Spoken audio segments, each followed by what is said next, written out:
The working people of New York have been told by the wealthy and the well-connected that power does not belong in their hands. Fingers bruised from lifting boxes on the warehouse floor, palms calloused from delivery bike handlebars, knuckles scarred with kitchen burns. These are not hands that have been allowed to hold power. And yet, over the last 12 months, he didn't sleep last you night. have dared to reach for something greater. Tonight, against all odds, we have grasped it.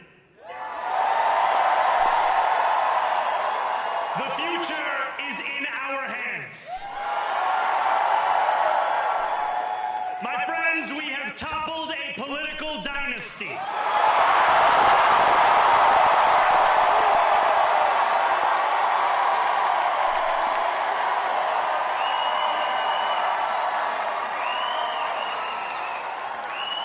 I wish Andrew Cuomo only the best in private life. But let tonight be the final time I utter his name as we turn the page on a politics that abandons the many and answers only to the few.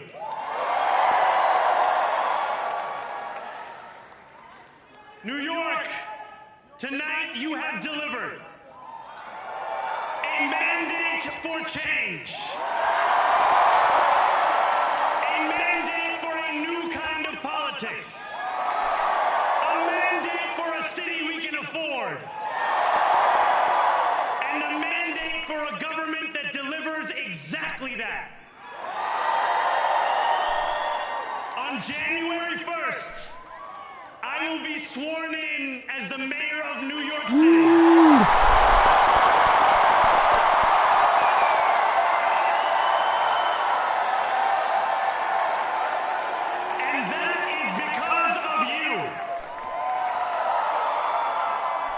So before I say anything else, I must say this. Thank you. Thank you to the next generation of New Yorkers who refuse to accept that the promise of a better future was a relic of the past.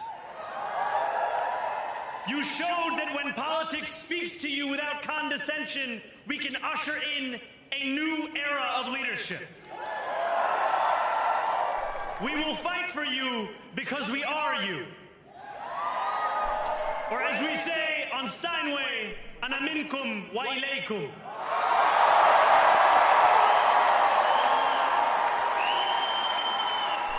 Thank you to those so often forgotten by the politics of our city who made this movement their own. I speak of Yemeni bodega owners and Mexican abuelas, Senegalese taxi drivers and Uzbek nurses, Trinidadian line cooks and Ethiopian aunties. New York is the world city. To every New Yorker in Kensington and Midwood and Hunts Point, know this. This city is your city, and this democracy is yours too. This campaign is about people like Wesley, an 1199 organizer I met outside of Elmhurst Hospital on Thursday night. A New Yorker who lives elsewhere, who commutes 2 hours each way from Pennsylvania because rent is too expensive in this city. It's about people like the woman I met on the BX 33 years ago, who said to me, I used to love New York, but now it's just where I live. And it's about people like Richard, the taxi driver I went on a 15-day hunger strike with outside of City Hall, who still has to drive his cab 7 days a week. My brother, we are in City Hall now.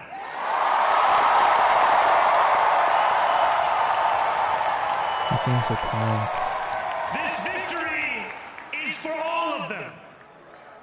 And it's for all of you. The more than 100,000 volunteers who built this campaign into an unstoppable force. Because of you, we will make this city one that working people can love and live in again. With every door knocked, every petition signature earned, and every hard-earned conversation, you eroded the cynicism that has come to define our politics. Now I know that I have asked for much from you over this last year. Time and again, you have answered my calls. But I have one final request. New York City, breathe this moment in. We have held our breath for longer than we know. We have held it in anticipation of defeat. Held it because the air has been knocked out of our lungs too many times to count. Held it because we cannot afford to exhale. Thanks to all of those who sacrificed so much, we are breathing in the air of a city that has been reborn.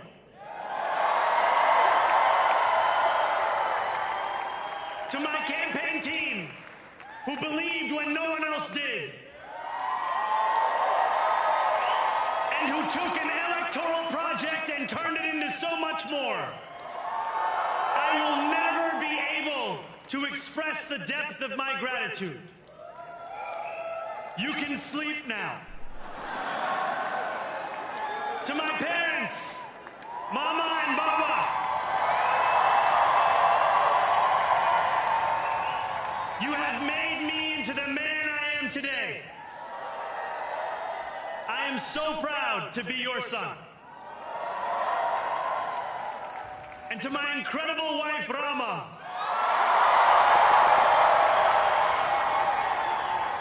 Hayati, there is no one I would rather have by my side in this moment and in every moment.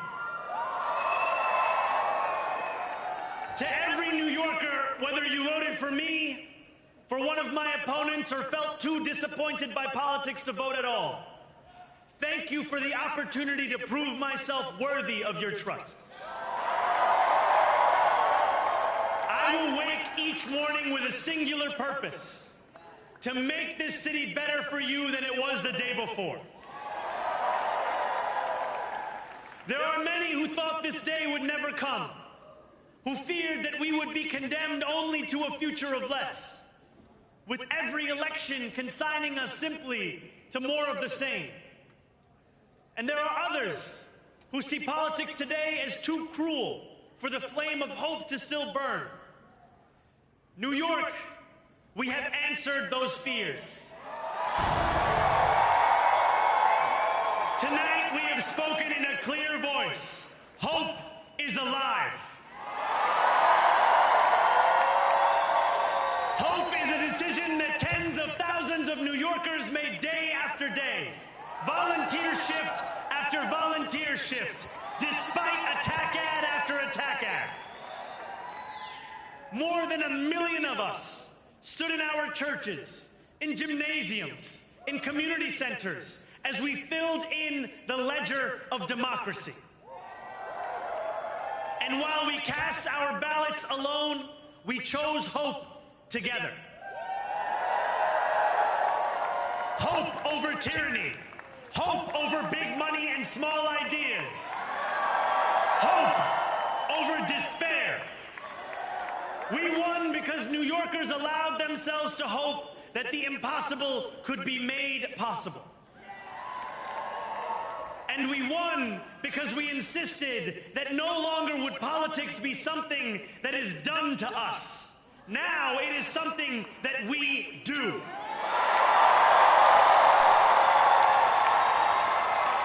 That's a good message. Standing before you, I think of the words of Jawaharlal Nehru.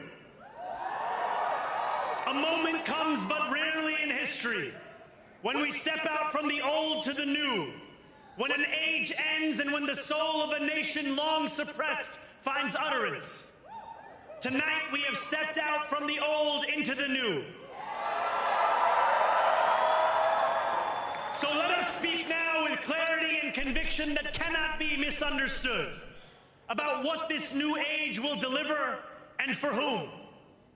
This will be an age where New Yorkers expect from their leaders a bold vision of what we will achieve, rather than a list of excuses for what we are too timid to attempt. That's the future we need. Central to that vision will be the most ambitious agenda to tackle the cost of living crisis that this city has seen since the days of Figueroa LaGuardia.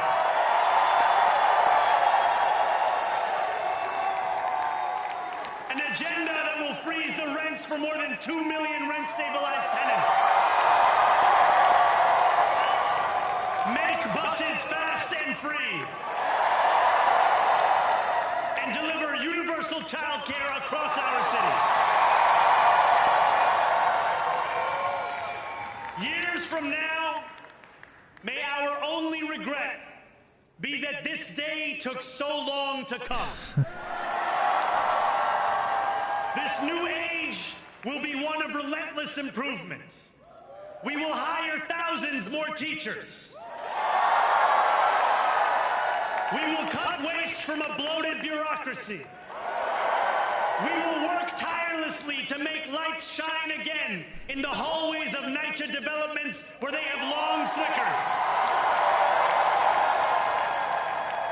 Safety and justice will go hand in hand as we work with police officers to reduce crime and create a department of community safety that tackles the mental health crisis and homelessness crises head on. Excellence will become the expectation across government, not the exception. In this new age we make for ourselves, we will refuse to allow those who traffic in division and hate to pit us against one another. In this moment of political darkness, New York will be the light. Here, we believe in standing up for those we love. Whether you are an immigrant, a member of the trans community, one of the many black women that Donald Trump has fired from a federal job, a single mom still waiting for the cost of groceries to go down, or anyone else with their back against the wall, your struggle is ours too. All right, together. And we will build a city hall that stands steadfast alongside Jewish New Yorkers and does not waver in the fight against the scourge of anti-Semitism. Where the more than 1 million Muslims know that they belong. Not just in the 5 boroughs of this city, but in the halls of power. No more will New York be a city where you can traffic in Islamophobia and win an election.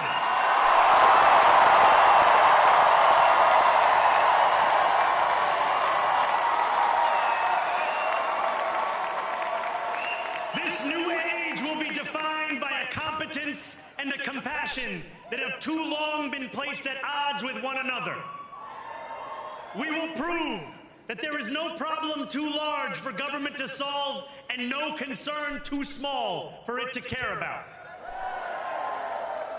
For years, those in City Hall have only helped those who can help them. But on January 1st, we will usher in a city government that helps everyone. Now, I know that many have heard our message only through the prism of misinformation.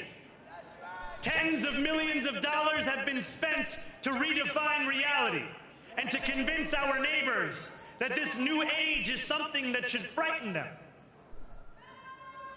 As has so often occurred, The billionaire class has sought to convince those making $30 an hour that their enemies are those earning $20 an hour. They want the people to fight amongst ourselves so that we remain distracted from the work of remaking a long broken system. We refuse to let them dictate the rules of the game anymore. They can play by the same rules as the rest of us. Together, we will usher in a generation of change. And if we embrace this brave new course, rather than fleeing from it, we can respond to oligarchy and authoritarianism with the strength it fears, not the appeasement it craves.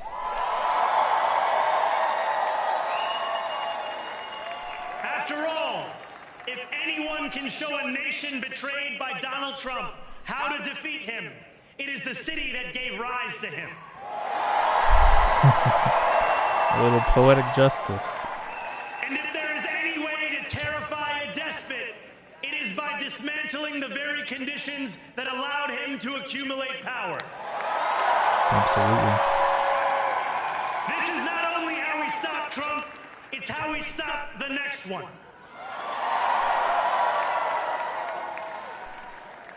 So Donald Trump, since I know you're watching, I have 4 words for you. Turn the volume up.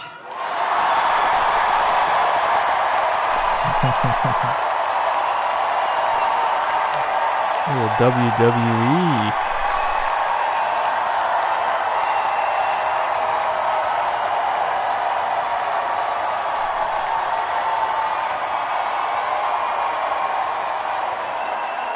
We will hold bad landlords to account because the Donald Trumps of our city have grown far too comfortable taking advantage of their tenants. We will put an end to the culture of corruption that has allowed billionaires like Trump to evade taxation and exploit tax breaks. We will stand alongside unions and expand labor protections because we know, just as Donald Trump does, that when working people have ironclad rights, the bosses who seek to extort them become very small indeed. New York will remain a city of immigrants, a city built by immigrants, powered by immigrants, and as of tonight, led by an immigrant.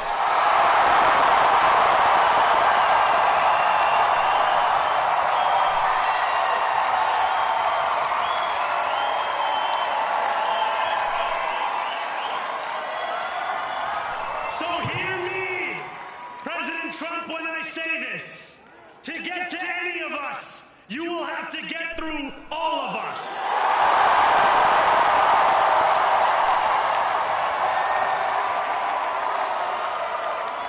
When we enter City Hall in 58 days, expectations will be high. We will meet them. A great New Yorker once said that while you campaign in poetry, you govern in prose. If that must be true, let the prose we write still rhyme and let us build a shining city for all. And we must chart a new path, as bold as the one we have already traveled. After all, the conventional wisdom would tell you that I am far from the perfect candidate. I am young, despite my best efforts to grow older. I am Muslim. I am a democratic socialist. And most damning of all, I refuse to apologize for any of this. And yet, if tonight teaches us anything, it is that convention has held us back. We have bowed at the altar of caution and we have paid a mighty price. Too many working people cannot recognize themselves in our party. And too many among us have turned to the right for answers to why they've been left behind. We will leave mediocrity in our past. No longer will we have to open a history book for proof that Democrats can dare to be great. Our greatness will be anything but abstract. It will be felt by every rent-stabilized tenant who wakes up on the first of every month, knowing the amount they're going to pay hasn't soared since the month before. It will be felt by each grandparent who can afford to stay in the home they have worked for, and whose grandchildren live nearby because the cost of childcare didn't send them to Long Island. It will be felt by the single mother who is safe on her commute and whose bus runs fast enough that she doesn't have to rush school drop-off to make it to work on time. And it will be felt when New Yorkers open their newspapers in the morning and read headlines of success, not scandal. Most of all, it will be felt by each New Yorker when the city they love finally loves them back. Together, New York, we're going to freeze the... Together, New York, we're going to make buses fast and... Together, New York, we're going to deliver universal... Let the words we've spoken together, the dreams we've dreamt together, become the agenda we deliver together.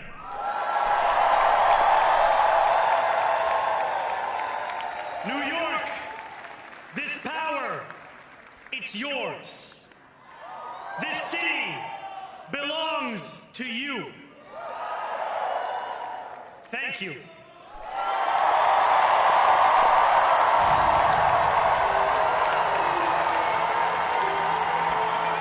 There you have it. Zohran Mamdani, the youngest mayor of New York City to be elected. Let's talk a little bit about how we got here. I won't keep you guys for too long. 34 years old, born in Uganda. Zohran was polling at less than 1% when he entered the race. He is a New York State Assembly member, and rose from relative obscurity through political activism, on the street politics, talking to his constituents, making a policy platform that is beneficial to the working class, having a coalition of young voters who haven't voted before, a lot of them, and getting pretty good results. Over 50% of the vote. Andrew Cuomo, as you may know, was endorsed by Donald Trump. Zohran has a majority of voters in New York City. This is not what people expected. Andrew Cuomo, the former governor, has the name recognition, he has the experience, he has a lot of scandals behind him, but he's a traditional candidate. He's someone that Republicans feel fine voting for if it's going to unseat a socialist. And he's got milquetoast policies that are going to not change anything. And I think voters are craving change. If you see people's opinion polls on how they're doing financially, on how much credit card debt they have, on how likely they are to not need to take out loans, and how likely they are to make it to their next paycheck without struggling to meet their basic needs. People are craving a change, and times like these we can turn towards fascism, we can turn towards hatred and discrimination, or we can embrace bold new ideas, some of which aren't going to work. Things like free buses, things like free childcare, things like city-run grocery stores. Some of these might not work, and likely not all of them are going to work. But it's the path forward. It's the way to discover the correct governance. The policies that are actually going to work aren't the ones that we have right now. It's an evolutionary process. If we let the system continue the way it is, you get people like Eric Adams who take bribes from foreign governments. We get people like Donald Trump who accept planes from foreign countries and then allow them to train their soldiers in our borders. Billionaires like Donald Trump lining his pockets, and think of some other New York billionaires like Michael Bloomberg. People that are funding against Zohran's campaign to maintain the status quo, because that's where their power comes from. If nothing changes, the billionaires will continue to get wealthier.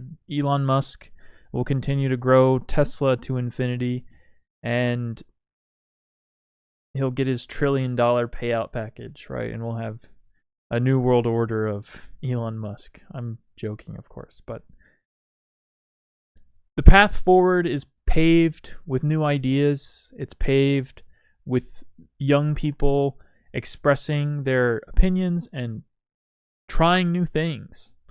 If we do the same things over and over again, it's the definition of stupidity, right? We have to try new things. We have to hope. We have to create new paths. Is Zohran the perfect candidate? No. Is he going to do everything perfectly? Is he going to say all the right things? No. Is he different? Is he someone who's going to try new things and make New York City a better place for the average constituent? I think so. Time will tell. Thanks for watching. I'm trying to reach 1,000 subscribers by the end of the year. Please hit that subscribe button. Help me get there. I'll see you next time.